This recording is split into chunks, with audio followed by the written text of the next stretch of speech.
Good evening, ladies and gentlemen. It is a beautiful, beautiful Tuesday evening here in Boston, Mass.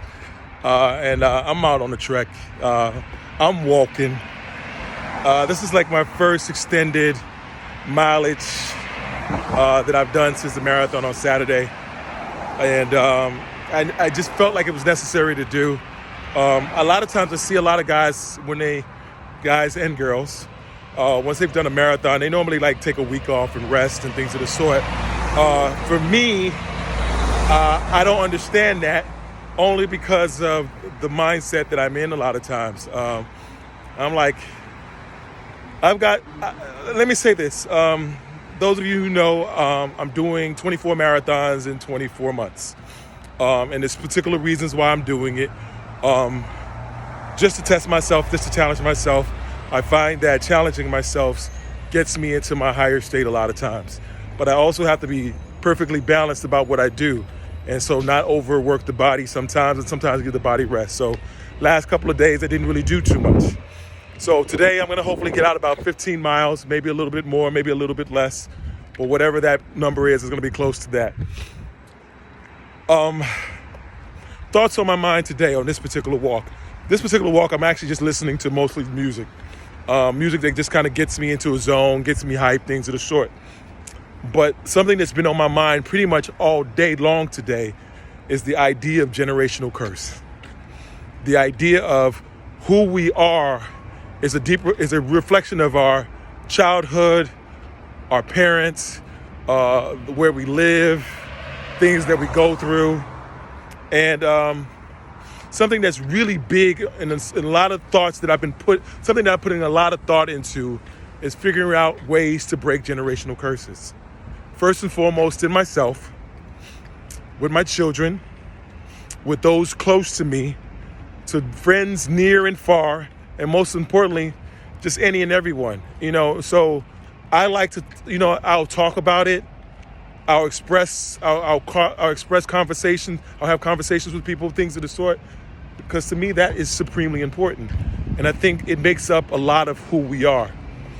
I just finished reading the book, The Body Keeps Score, and it was just an amazing read. I'd like to thank my friend Jen for that. She had just recommended it to me one day because she had ended up reading it, and I was curious about it, so I wanted to read. What I would tell you is I learned so much about myself. And my interactions with people, the way I interact with people, things of the sort, and how things from my past affect the things that I do in my present, and hopefully not in my future, but who knows? But I continuously work at it each and every day. I had a talk with a friend earlier today. She called me to tell me that she was just crying tears of gratitude. And I was excited to hear it. I was very, very excited to hear it because this dear friend of mine has been going through a tough time.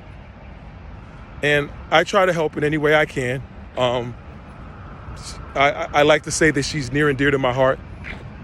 And one of the things, the gratitude came from was the people she was around and the love that they showed, even when she was feeling not so great, possibly feeling at one of the lowest points of her life. And it's interesting to me because this friend lived in New York, grew up in New York, so she's just a tough gal. And a lot of that comes from the environment that she was from. And sometimes it's interesting, we can get beat up so much that we get so used to it that we don't even know when people are loving us or are compassionate or empathetic to us, or that are really stretching their souls to us. That's part of the idea of the generational curse that I talk about that we need to break, man. Like, man, you're loved. You're kings, you're queens. Act accordingly. You are worthy. I am worthy. We are worthy. And we can't change the world by the little things that we do to improve ourselves. When I say that I'm blessed and highly favored, that's not just lip service. I'm thankful for every moment and every blessing that I get, man. Anyway, I'm done. Be blessed today and every day. Live your life with gratitude, man. Man, we live in a wonderful world, and we can make it so much better. Leave the negative.